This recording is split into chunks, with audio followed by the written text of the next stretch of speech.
right, it is September 11th again. This time it's 2023, 22 years after the event. Where were you, if you were born? Where were you on 9/11, 2001? You remember? I think everybody remembers where they were. It was such a psychological scar on the U.S. And at the time, I mean, that's ushered us into war. Another endless war, or two wars. Afghanistan, war on terror, really. Let's just call it that. Unseen enemy, unknown enemy. It's whoever they tell us the enemy is. I just look back and I think how deceived so many people were. And I'm encouraged that they can't really get away with that stuff very well anymore. At the time, it was, oh my gosh. I mean, I don't know if anybody...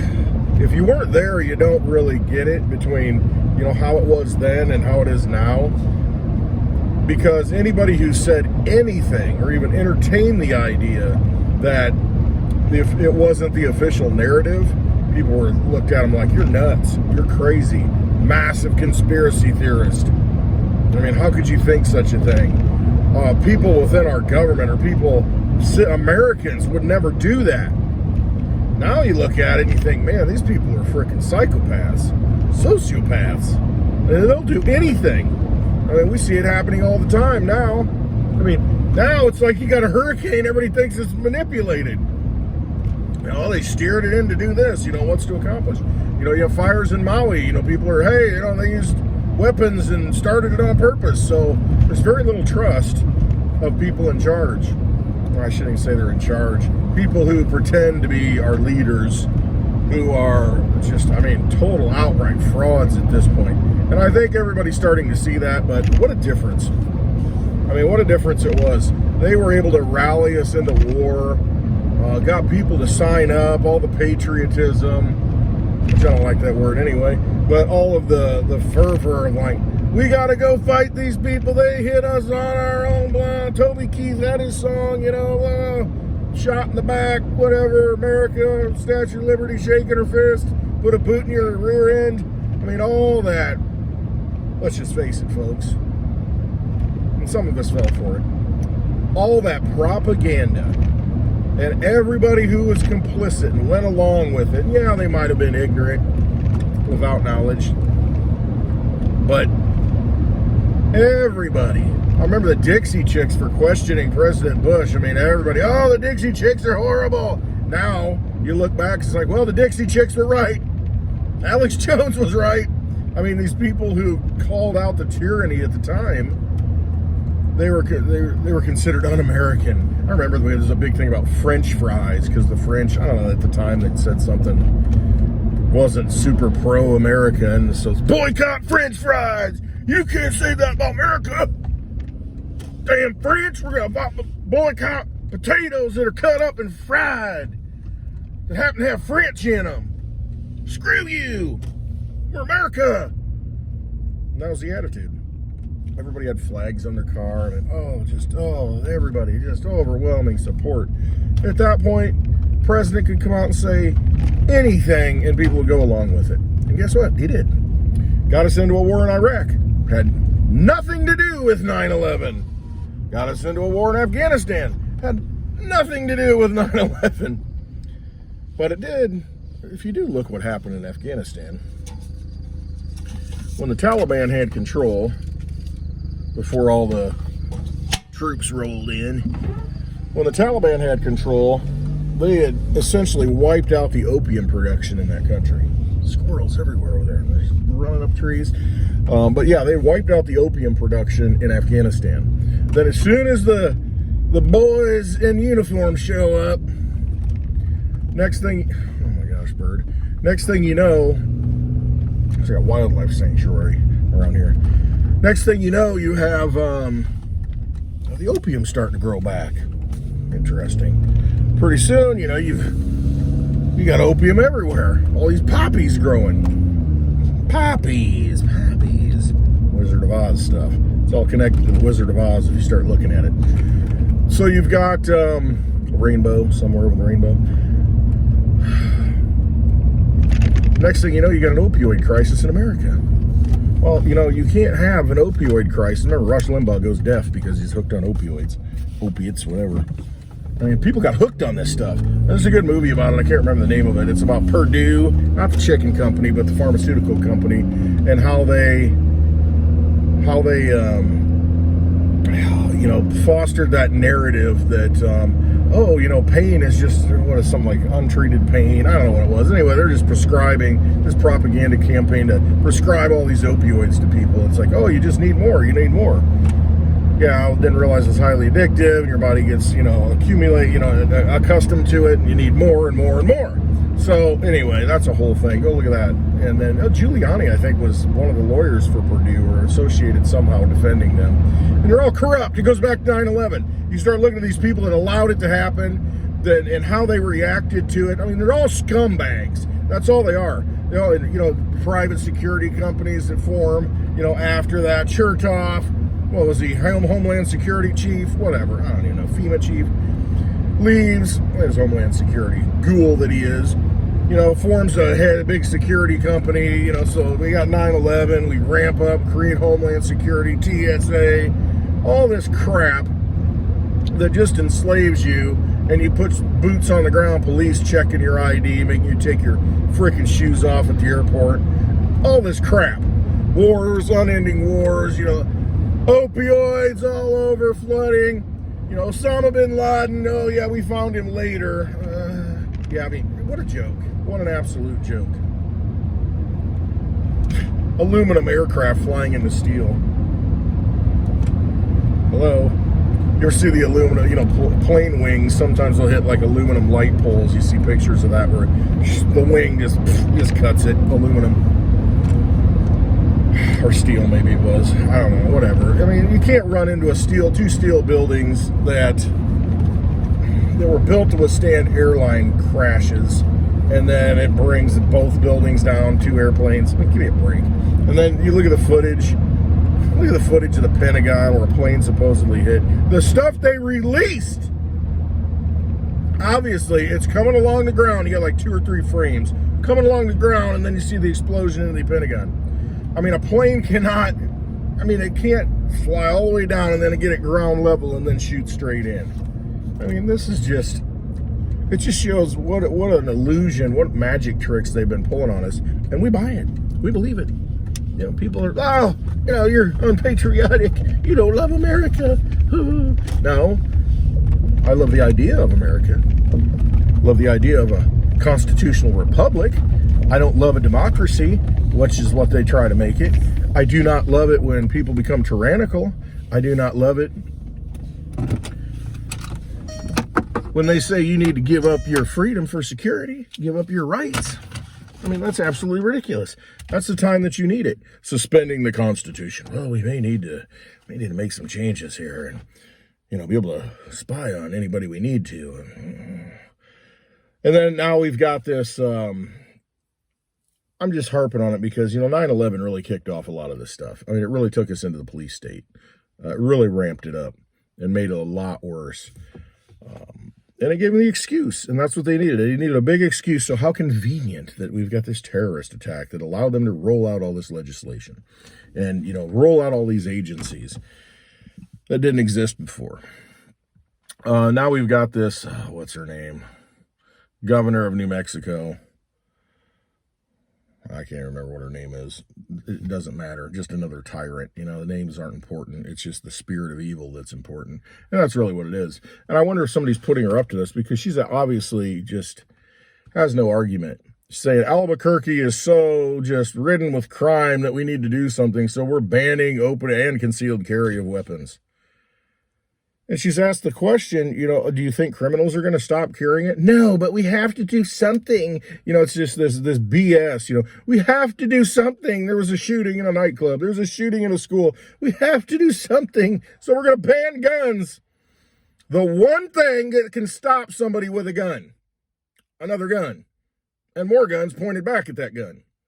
And so what are you going to do? You're going to say the good law-abiding people, we're going to harass you and say that, you don't have a Second Amendment right. You don't have a constitutional right because I issued a state of emergency. I alone supersede the Constitution. You realize how absurd that is? So what you need to do, and it looks like that's what people in New Mexico did when she authorized this ban, state of emergency in Albuquerque, to where, you as Americans can't even exercise your Second Amendment right and bear arms legally. Even in their fake legal structure, it's okay to do. But no, we're just going to suspend all that. I mean, how absurd. So what they did, you see them all going to the state house and all, people just, hey, showing up with guns. That's what you do. You just have a peaceful protest. You just stand there and say, listen, I'm going to stand here with my firearm because I have the right to stand here with my firearm. There's nothing you can do about it. I'm not hurting anybody. Now, if you go out and pull the trigger and shoot somebody, well, then now you've got a problem. You shouldn't be doing that. But there's nothing wrong with, it's like sitting in a car. It's a deadly weapon. You shouldn't drive your car. We're going to ban all cars.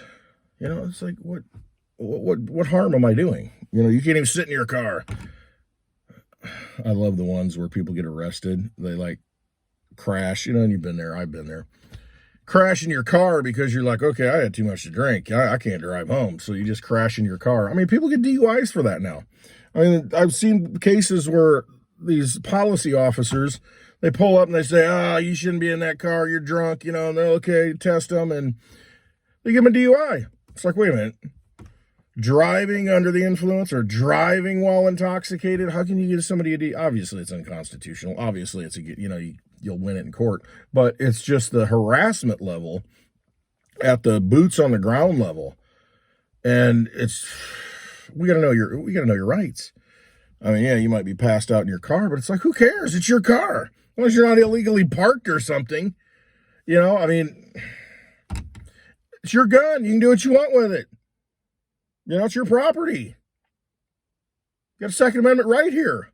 This is the right to defend yourself. That's a natural law. I mean, the Constitution just outlines it and says, it's like you got to define a lion. Well, hey, lions, you can't put your claws out and you can't use your claws on people. You can't defend yourself. You can't go eat food, whatever it is. Law of the jungle, survive. You can't do that stuff. We're going to take it away. Take away that right. So they're going to take away your right to defend yourself by taking your, saying you can't carry guns. Give me a break. So what you do is you just exert that right and say, fine, do something about it. That's really all it comes down to. Government is going to push. I think Thomas Massey, he just had a nice quote, which is, it's an eternal quote. But government's going to push and take as much as that you allow is really what it comes down to. They're going to push as much tyranny as you're willing to withstand. And that's what governments do. So don't think government's your friend. It's not. Government gets in the way to freedom. They're supposed to protect your rights, but they don't, because ultimately it's a gradual progressive away from freedom into tyranny. That's all government is, always has been. Very rare that you find governments that just don't naturally progress that way, because that's the way human beings are. They want more power. Ones in power want more power. Ones who are wealthy want more money. I mean, that's just what it is. It's never enough. Think about it in your own life. Say, you collect something. It's like, how much is enough? Oh, I want the whole set. I want the whole thing. I want every garbage pail kid. And it's like, I want every, set ever made of this. And I want every color shoe for this particular line. I want, it's just, where does it end? And so imagine when you are thirsty for power and are in power, that's what you want. You want more power because you think, well, I kind of do some things that really aren't right, so I need more power to protect myself for when people wake up. So I don't want them coming after me. So I'm just going to go full throttle, step on the gas, ban guns. I mean, what officer, what state trooper, police officer, sheriff in New Mexico, if it's the whole state, for instance, but in Albuquerque, let's put it there. Albuquerque, you're going to follow these orders? It's not your duty to follow these orders. Doctrine of the lesser magistrates. I mean, go look at that. What is the doctrine of the lesser magistrates? In Magdeburg, I think it was, in Germany. They defined that in like 1550, 56, something like that. But, it started with the Magna Carta. I mean, it really did in 1215. It was 1215. The nobles come around and they say, listen, king, you're usurping our rights. You know, and this, it goes back to biblical days, to where people interject themselves. I mean, you know, it's humanity. It's since the beginning of time. And they just defined what the doctrine is, the doctrine of the lesser magistrates. In other words, these lesser authorities have a duty to get in the way when the people above them violate lawful, natural law, basically. Violate lawful law. I mean, law with a capital L. Human law, constitutional law, that kind of thing. It's your duty to get in the way. It's your duty to stand up if it's wrong. You know, that should not be on the people, because if it gets to the people, then you're going revolutionary style. You are someone who is put in a position to uphold the law, the real law, not statute, constitutional law, natural law. I mean, that's your job. And when you just go along with it, it's no excuse. We had Nuremberg for a reason. I mean, you don't have justification to go along with that stuff. And in fact, it's your duty not to go along with it. It's your duty to push back, to get in the way, to stand between tyranny and freedom. You get in the way, in the gap. If you ever heard that, stand in the gap. I mean, so real life example right here. I mean, you could use all kinds of examples in 9/11, weapons of mass destruction. Oh, you know, I mean, all the garbage, all the lies that were told. It was the duty of a general to get in the way. It was the duty of a sergeant, a private, anybody to get in the way. When they realize that's a lie, you end it. And be damned with the consequences, because it doesn't matter. Because you have to do what's right. And that's what it comes down to. Otherwise, why are you signing up? Why are you enlisting? Why do you want the job? Just to follow orders? If that's who you are, you're just a slave. If you just follow orders. And that's in anything. Any job. When somebody does wrong, like sexual harassment at the workplace. Hey, this guy's, you know, making the moves and putting this lady in an uncomfortable situation. You're like, oh, not my problem. It is your problem. Because that's your wife or your daughter. And if you don't stop it, it's going to continue. And you've got to get in the way. Otherwise, what are you doing? What are your ideals, and what are you fighting for? Oh, I want a better world. I want things to be this and that. Well, then you better start making it that way now. That's the only way to stop it. It's the only way to make things better. Get in the way of tyrants. So hopefully that's what happens when this whole Albuquerque thing shakes out. Hopefully the police chief and, the mayor, maybe the city council hire the police chief. She could fire me. Whatever. Get fired, but stand up and make it a public display and tell everybody, I'm not enforcing this. It's unconstitutional. Sheriff, do the same thing for that county. No. Do not arrest people. They have the right to bear arms. And this is the way it should be everywhere across the United States. And if everybody would just do that, then they have no power. They can stand up there and say, you need to do this. And everybody's like, yeah, whatever. And that's the attitude you got to have. And if you don't have that attitude, then just keep being a slave. Keep playing the game. I mean, that's it. So these people are just figments. They're just shells. But they're controlled by other people, at the top that don't want to be seen because they're cowards. They got all this wealth and they sit in the darkness like vampires, because that's what they are, feeding on all of us, literally and figuratively. And so they're controlling these people. They'll buy them with money and get them in, get them elected, rig this, do that, whatever, pull strings. And then these people follow orders. And so they're the front people. So listen to these people. They're garbage. The next step is, all right, first of all, we're not following any of these unconstitutional, unlawful orders. Okay, we stop that. Just stop participating. Stop playing in their casino, vampire casino. Next step is, all right, who's really pulling the strings? And that's where it gets juicy. Hopefully we're getting to that point. Find out who it really is, who these people are, and start exposing those vampires and shining light on them. That's when it gets fun. Start to end some of this madness. But until then, these people are a joke. Why are you listening to them? It's Josh Green, governor of Hawaii. You let slip out, in a press conference. Well, it's, we're really, it's shameful that we weren't prepared for climate change and this disaster happened. So this is his way of taking the blame, the guilt. Instead of saying, yeah, let them die. We let them die. We herded them up, shut off one way out. Let them burn to death. That's what we did. Yeah, didn't have enough water for them, so we couldn't put out the fires or even attempt to. Yeah, is what it is. We're going to lock it up, control the crime scene, not let anybody come in, no press, nothing, blackout. Yeah, is what it is. And so instead of apologizing, oh, we didn't blow any horns. Yeah, the tsunami horns, the hurricane, tsunami, whatever horns, that they tidal wave, that can, oh, no, we're not going to blast those.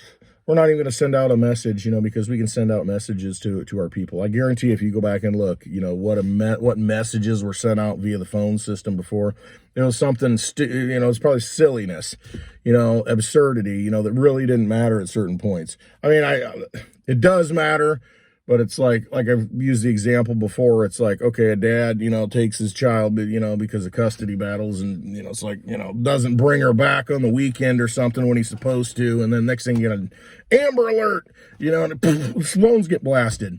Okay, so they probably got stuff like that. Or an escaped convict, somebody got out of the prison, and he's on this island, one island, we need to find him.